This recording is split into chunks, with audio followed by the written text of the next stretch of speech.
Bonjour, Catherine Blanchette-Dallaire, fondatrice de Sésame.world. Philippe Jouvet, je suis chef de service des soins intensifs pédiatriques du CHU Sainte-Justine.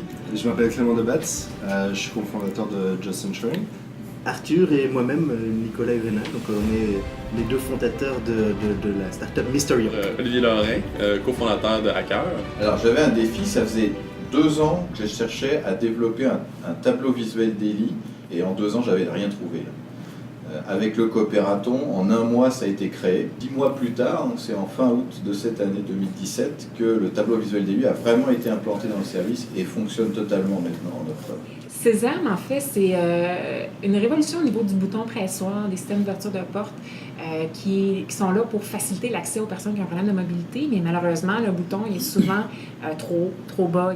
Just Ensuring, on crée des jeux d'éducation pour que les gens puissent comprendre qu'est-ce que c'est l'assurance, comprendre leur situation d'assurance, et être capable de se projeter dans les solutions qui leur conviennent le mieux. Où nous en sommes rendus aujourd'hui avec le tableau visuel daily, il est implanté dans l'unité. Je l'ai fait, donc j'ai eu plusieurs visiteurs internationaux qui sont venus, dont un médecin de Los Angeles, d'autres de Paris, et ils veulent le même dans leur service.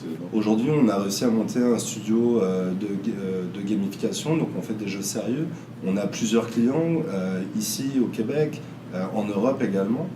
Je me suis pitchée dans le coopératon sans vraiment savoir c'était quoi. Puis finalement, je m'enligne sur une entreprise qui va distribuer des produits à travers le monde, un brevet international, un nouveau projet, Sésame. J'aurais jamais pensé l'année passée être là où je suis en ce moment. Alors pour nous, c'est vrai qu'on a l'ambition que Mystery Young ait un énorme impact social à plein de niveaux différents. Le premier, c'est de fournir une oreille attentive aux gens qui ont besoin de parler et qui n'osent pas se tourner vers les solutions qui pourraient les aider à sortir de leurs problèmes d'anxiété. Je crois que l'un des plus gros impacts sociaux d'Hacker est au niveau la réduction des hospitalisations. Un moment fort au moment du coopératon 2016, il y en a eu plusieurs. On a eu donc les résultats de la demi-finale, on a appris qu'on n'était pas sélectionné en finale.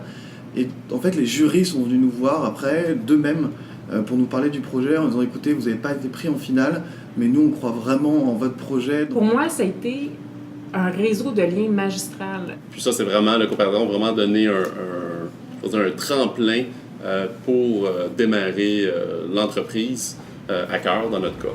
Le coopératon, c'est une expérience. Pour moi, c'est la découverte. C'est la réussite. C'est la première pierre. Pour nous, le coopératon, c'est l'innovation. C'est de la folie, de l'intensité, et c'est aussi ouvrir des portes pour changer le monde.